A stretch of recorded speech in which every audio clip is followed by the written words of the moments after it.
அனைவருக்கும் வணக்கம். இன்னைக்கு நம்ம பார்க்க போறது ஒரு பிஸ்கட்னு சொல்லலாம், கேக்குன்னு சொல்லலாம்.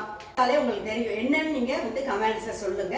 இன்னைக்கு ஆட்டுக்கால் கேக் செய்ய போறோம். வாங்க வீடியோக்குள்ள போய் பார்த்துட்டு வந்துடலாம். ஃபர்ஸ்ட் ஒரு மிக்சிங் பவுல் எடுத்துருக்கு. 1 கப் கோதுமை மாவு, மைதா மாவு கூட போட்டுக்கலாம். 1/2 கப் ரவைங்க, வறுத்த ரவை வறுக்காத ரவை எதுவாக இருந்தாலும் போட்டுக்கலாம். 1/4 கப் சர்க்கரை. இதை மிக்சியில் போட்டு இந்த ஒரு ஏலக்காயும் போட்டுட்டு மிக்சியில் பவுட்ரு பண்ணி போட்டுக்கலாம். ஒரு 1.5 ஸ்பூன் போட்டுக்கலாம். இன்னும் ஒரு 1/2 ஸ்பூன் போட்டுறேன். டால்டா போடுவாங்க. டால்டா டாக்டர்களாக சொல்கிறாங்க சேர்க்கக்கூடாதுன்னு சொல்கிறாங்க. அதனால முடிஞ்ச விட்டு டால்டாவை அவாய்ட் பண்ணிடலாம். பாருங்க, ஒரு பிஞ்ச் சால்ட்டு மிக்ஸ் பண்ணிக்கலாம். கடைகள்லாம் டால்டா தான் யூஸ் பண்ணுவாங்க. வீட்டில் செய்கிறதுனால நான் நெய்யெல்லாம் போட்டு நம்ம செஞ்சு சாப்பிட்லாம். நம்ம மைதா மாவையும் எவ்வளவு முடிஞ்ச அளவுக்கு குறைச்சிக்கலாம். இப்போ நல்லா மிக்ஸ் பண்ணியாச்சு. கோதுமை மாவு, ரவை, சர்க்கரை எல்லாமே நல்லா மிக்ஸ் பண்ணி எடுத்துட்டாச்சு. இப்போ கொஞ்சம் கொஞ்சமாக பாலை தெளித்து பிசையணும். காய்ச்சி ஆற வச்ச பால் தான். சப்பாத்தி மாவுலாம் பிசைவோம்ல, அது போல் பிசைஞ்சு நல்லா எடுத்துக்கணும். பாருங்க, மாவை இது போல் பிசைஞ்சு எடுத்துக்கணும்.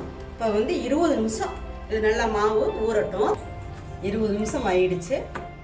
நல்லா ஊறி நல்லா பக்குவமாக இருக்குது. பாருங்கள், சப்பாத்தி தேப்பம்ல அந்த மாதிரி கட்டையை எடுத்துக்கணும்.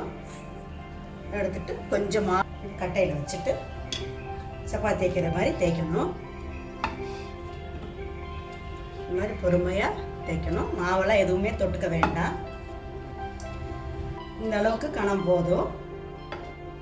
இப்போ இந்த 4 மூலையிலையுள்ள இருக்கிறத மாவை எடுத்துடலாம். இந்த மாதிரி ஒரு சதுர வடிவாக எடுத்துக்கணும். இந்த மாவெல்லாம் எடுத்துடலாம். இப்போ இதை எடுத்தாச்சு. இந்த அளவு கணம் இருக்கணும். இப்போ நான் சதுரமாக கட் பண்ணிக்கிறேன்.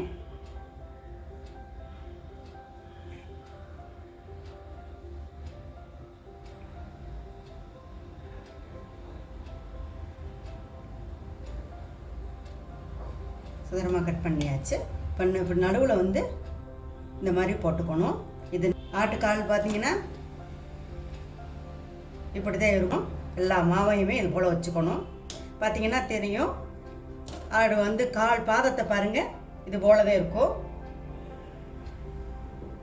இப்படி கட் பண்ணி எண்ணெயில் பொரிக்கிறதுக்கு எடுத்து வச்சுக்கணும். இது போல் கட் பண்ணி மாவை எல்லாமே ரெடி பண்ணி வச்சுட்டோம். வாங்க எண்ணெயில் பொரிக்கலாம். ஒரு சட்டியில் எண்ணெய் ஊற்றி வச்சேன். காஞ்சிருச்சு. மிதமான தீயத்தை போட்டுக்கணும். இது உள்ளனா உள்ளே வேகாது. ரொம்ப மிதமான அடுப்பில் தாங்க வச்சுருக்கேன். எல்லாத்தையும் இது போல் திருப்பி விடணும். கட் பண்ணுறப்ப ஒரே மாதிரி பீஸாக கட் பண்ணோம்னா பரவாயில்ல. ஒன்று பெருசு சின்னமாக கட் பண்ணோம்னா வேகிறது உங்களுக்கு ஒத்து வேகாது இல்லைங்களா. அதனால் கரெக்டான அதுவாக கட் பண்ணோம்னா ஒரே மாதிரி வெந்துடும். பாருங்கள், நல்லா வெந்திருக்கு. இது போல் எல்லா மாவையுமே சுட்டு எடுக்கணும். எல்லாத்தையுமே சுட்டு எடுத்துட்டோம். இது ஆட்டுக்கால் கேக் ரெடி பண்ணிட்டோம். நீங்களும் இது மாதிரி செஞ்சு பாருங்கள். செஞ்சு பார்த்துட்டு எப்படி இருக்குன்னு உங்கள் கருத்துக்களை கமெண்ட் பாக்ஸில் சொல்லுங்கள். நன்றி. அடுத்த ஒரு இன்ட்ரெஸ்டிங்கான வீடியோவில் பார்க்கலாம்.